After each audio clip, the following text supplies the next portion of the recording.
The first step in moving away from the overuse of suspensions or really any other harmful form of exclusionary discipline is to first look at your data, talk with your teams, and ask yourself, how are these practices working for us? And when I say how are they working for us, are they helping you achieve the goals that you want? Most schools and most people who are invested in students and student growth want students to achieve academically. They want to improve behavior. They want to reduce problem behaviors. And if suspending kids doesn't get you to that goal, if you see when you look at your data that the students that you suspended are doing worse academically, are not improving their behavior, and you see repeating of problem behaviors, you know that you have a problem. And you know that suspension and exclusion in general is not a teaching strategy. There's nothing teachable about it. Removing a kid from an environment does not actually provide them access to the instruction they need to get back to class faster and with skills.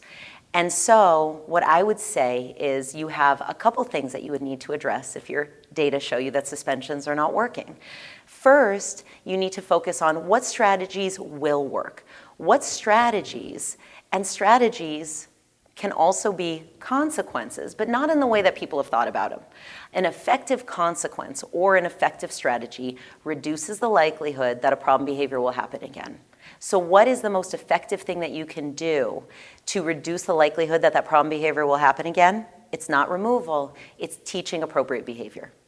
Teaching appropriate behavior when the student is removed from class, before the student is removed from class, and in a preventative way, really investing in your Tier 1 practices to get kids to really understand and practice those great behaviors that will help them be successful students, that will help them stay in class.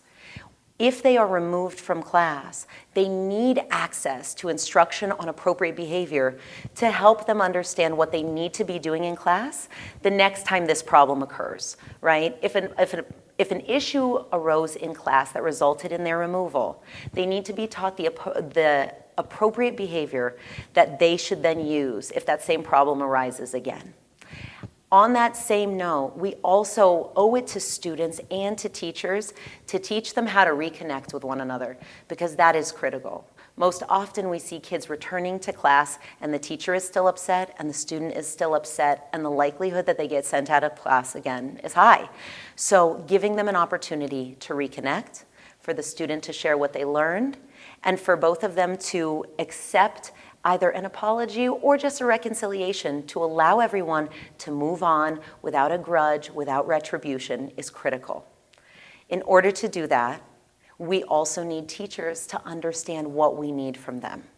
We need, as a system, or if I am in a school, for us to have agreement amongst all of us about the behaviors that should be handled in the classroom, the great classroom management strategies that we should be using to address problems when they arise, because we want to reduce the number of students who are sent out, and it starts in the classroom. It starts with allowing them a second chance to make it right, to learn the skill, to get back to learning. We also owe it to our teachers to share with them the supports that we will provide students in instances when they're having troubling behaviors, right? We will provide them instruction, but help them come back to class and reconnect with the teacher. And we need to ask the teacher to be a partner in that reconnection, to allow kids to own their piece of whatever happened, and for teachers to own their piece of whatever happened, and to allow kids back into the learning environment, because that's where they belong. The only way to achieve academically is to be in the classroom accessing instruction. The only way to learn appropriate behaviors is to be in the classroom practicing those appropriate behaviors and building those social skills with peers and with the teachers.